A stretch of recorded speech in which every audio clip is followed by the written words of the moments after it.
there are times in your life when you're not going to be happy. And then what are you going to do? Your goal is demolished. And there are going to be plenty of times in your life when you're not happy. There might be years. And so it's a shallow boat in a very rough ocean. Without a plan, you're gonna stay right where you are. It's time for you to make a move. Write the rules. Be your own director. Take the power. So what's your plan? How are you willing to change? What is it that you're going to do to make a difference? Make today different than it was yesterday? What actions are you willing to take? The least we can do is consider what we've done and individually, collectively do the best we can to try and turn this thing around. I blame no one. I look in the mirror. On the other side of it, what an opportunity we have, because tomorrow's the first day of the rest of our lives. So what an opportunity we have. For far too long, you've allowed the volume of your past misfortunes, your past setbacks, and your past failures to play way too loudly in your speaker of life. I need you to turn down your past failures and make room to turn up your future success. You have got to change the way you think. It is the whole determining factor of where you go in life. We are all where we are today because we thought ourselves to this position. If you don't like the position, think yourself out of it. You know what passion is? Passion is an emotion. It's an emotion without an action. Passion will get you nowhere. Inner drive will get you nowhere unless you act on it. You have to act on your passion. You have to act on your inner drive. Don't let those feelings stay inside of you. You got to know what to do with them. You got to know how to make them work in order to get what you want. Don't keep it inside. And so embrace the fact that you're going to have to sacrifice and suffer to some extent. Once you've embraced that it's going to happen, it's almost not that bad. Push yourself, get it done, make it happen. Stop looking for external motivation and start building that fire inside of you. Start adding more logs, more petrol to those flames every single day. And when that thing tells you to quit, you look at it in his eye and say, I ain't going nowhere. I will break you before you break me. You will not defeat me. You will not destroy me. You owe it to yourself to feel the pride of knowing you made your life. You didn't get lucky. You worked for it. You sacrificed. When it was hard, you pushed harder.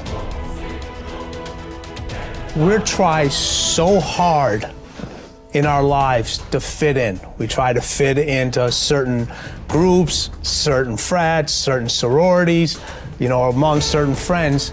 Yet the people we idolize are the ones that stand out. But when you're prepared, there is no fear.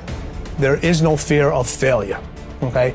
Because even if you've walked out of something and you feel like you failed at it, your preparation is so strong that you're gonna take that failure and turn it into the outcome you desire. And most people stop at failure, okay? We've all failed at things. I'm gonna continue to fail at stuff, right?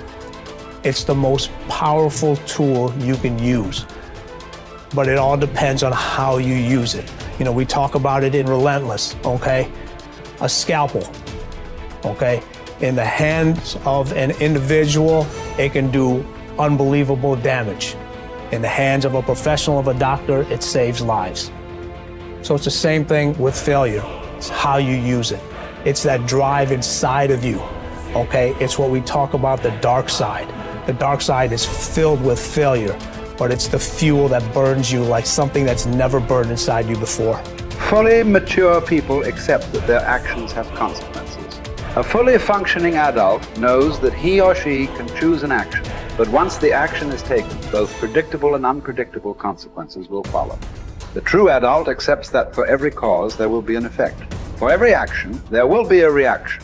You can choose the action before you act, but you cannot choose or control the consequence or reaction afterward. Intelligent adults are very careful about the thoughts they think and the actions that they take. They do not fool themselves or engage in self-delusion. They don't pretend that things might happen differently, nor do they trust to luck. inactions also have consequences. What are called crimes of omission are often more serious to your long-term prospects than the mistakes you make. Omitting to think through your values, set clear goals, make plans, commit to excellence, and so on, can be disastrous to your possibilities of great success. The starting point of success is the acceptance of reality. What cannot be cured must be endured.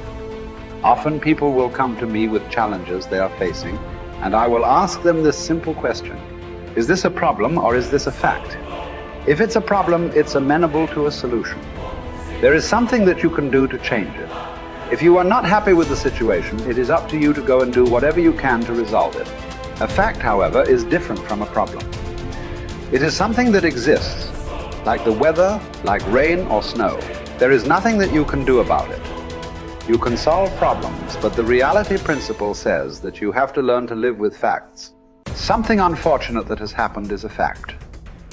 A sale that did not go through, a business deal that collapsed, a relationship that didn't work out. All of these are facts. Many people waste an enormous amount of emotional energy struggling with facts when they would be much better off concentrating on doing better in the future. Your goal is to be happy, confident, and optimistic. The way that you achieve this is by making these positive responses so automatic that you remain predominantly happy, confident, and optimistic no matter what happens. You can achieve this result by taking specific, proven, practical steps that have been used by millions of people and which work with virtually unfailing certainty. The starting point is accepting complete responsibility for every aspect of your life. The law of sowing and reaping, whatever you sow or fail to sow, is going to determine what you reap in the end. The law of accumulation reminds us that everything counts. Every positive step you take is moving you toward building a great life for yourself. Every positive word or thought or image is deepening your belief and increasing your confidence in your ability to achieve wonderful things. Finally, remember the law of reversibility. If you act in a manner consistent with high performance and high self-confidence, those very actions will generate the feelings consistent with them. Every positive, constructive action that you take in the direction of your dreams and goals will reinforce your belief in yourself and in your ability to accomplish your ideals. The challenge for building good habits and breaking bad ones is often finding a way to pull the long-term consequences of your bad habits into the immediate moment, so you feel a little bit of pain right now and want to avoid it, and the long-term rewards of your good habits into the immediate moment, so that you have a reason to repeat it again in the future. Each behavior casts a vote for the type of person that you want to become. And if you cast enough votes for that type of identity, you start to believe that about yourself, right? Like if you go to church for 20 years, you believe that you're religious. You study Spanish every Tuesday for 30 minutes, you believe that you are studious. So in that way, your habits provide evidence of your desired identity. And I think that that is probably the ultimate reason that habits are so important. It's true, like habits can help you earn more money or be more productive or lose weight. And all that stuff is great. But in addition to the external results that habits provide, they also shape your sense of self. They are the engine or the avenue through which you learn to believe things about yourself. You have to have just one thing in mind: keeping on track, closing out all the noise and the clutter that gets in your way. You've got to identify your target. Let nothing stand in your way. You've got to keep your eye on the target until you've released the arrow. Let nothing capture your attention unless it's in the best interest of your ambition.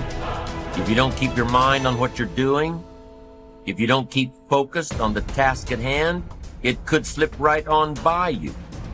Wherever you are, be there. Whatever you're supposed to be doing for the moment, do it. You can't be thinking of everything you have to do at one time, all the time. You have to concentrate on just one thing at a time. One project, one job. You have to take it one task at a time and complete it. Do what you've set out to do. Keep your mind only on that one task. Why? If you don't, you won't accomplish anything. Concentration takes a lot of discipline. It takes a lot of discipline to demand privacy, to keep the do not disturb sign on your door while you're in the middle of an important job. It takes a lot of discipline not to answer the phone every time it rings at home. That's why they make voicemail and answering machines, so you don't have to answer the phone every time it rings. Your family will appreciate an uninterrupted dinner hour. Your night work will get done a whole lot faster. Concentrate on the work at hand and demand of yourself the discipline to stay focused.